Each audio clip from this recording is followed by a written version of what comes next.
ಎಲ್ಲರಿಗೂ ನಮಸ್ಕಾರ. ಇವತ್ತು ಒಬ್ಬ ಬಿಸ್ನೆಸ್ ಮೆನ್ನ ಕಥೆಯೊಂದಿಗೆ ಬಂದಿದ್ದೇನೆ. ಯಾರೀ ಬಿಸ್ನೆಸ್ ಮೆನ್?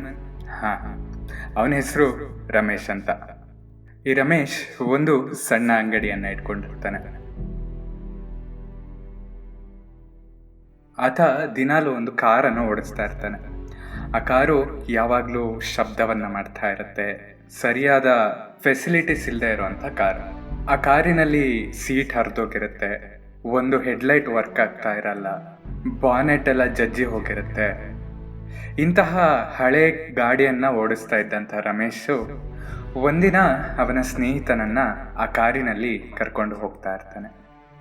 ಆಗ ಆ ಸ್ನೇಹಿತ ಹೇಳ್ತಾನೆ, ಏನು ರಮೇಶು, ಇಂತಹ ಕಾರನ್ನು ಇಟ್ಕೊಂಡಿದ್ಯಲ್ಲ ನೀನು, ಈ ಕಾರಿನಲ್ಲಿ ಒಂದು ರೇಡಿಯೋ ಕೂಡ ಇಲ್ಲ ಅಂತ ಹೇಳ್ತಾನೆ.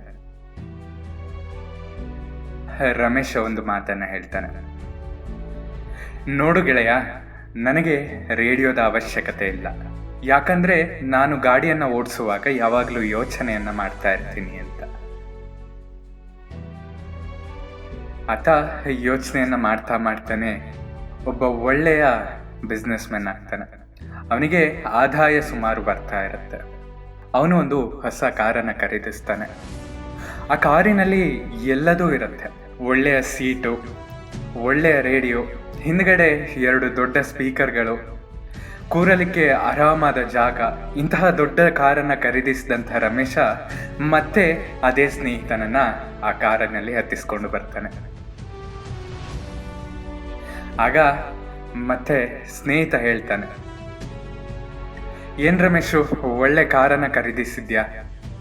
ನೀನು ಹೇಳಿದ್ಯಲ್ವಾ ರೇಡಿಯೋ ನಿನಗೆ ಅವಶ್ಯಕತೆ ಇಲ್ಲ ಅಂತ, ಆದರೆ ಈ ಕಾರಿನಲ್ಲಿ ರೇಡಿಯೋ ಇದೆಯಲ್ಲ ಅಂತ ಅಂದಾಗ ರಮೇಶನ ಉತ್ತರ ಏನಾಗಿರ್ಬೋದು? ನನಗೂ ಕೂಡ ಈ ಪ್ರಶ್ನೆ ಬಂದಾಗ ಆತನ ಉತ್ತರ ಏನಾಗಿತ್ತು ಅಂದರೆ, ಹೌದು, ಈಗ ಗೊತ್ತಾಯ್ತಲ್ಲ ನಾನು ಯಾವುದ್ರ ಬಗ್ಗೆ ಯೋಚಿಸ್ತಾ ಇದ್ದೆ ಅಂತ. ನಾವು ಹಾಗೆ ಇರಬೇಕು. ಯಾವಾಗಲೂ ಏನನ್ನ ಸಾಧಿಸ್ಬೇಕೋ ಅದರ ಮೇಲೆ ನಾವು ಯೋಚನೆಯನ್ನು ಮಾಡ್ತಾ ಇರಬೇಕು. ಅದರ ಮೇಲೆ ಏಕಾಗ್ರತೆಯನ್ನು ಇಟ್ಟು ಪರಿಶ್ರಮವನ್ನು ಹಾಕಬೇಕು.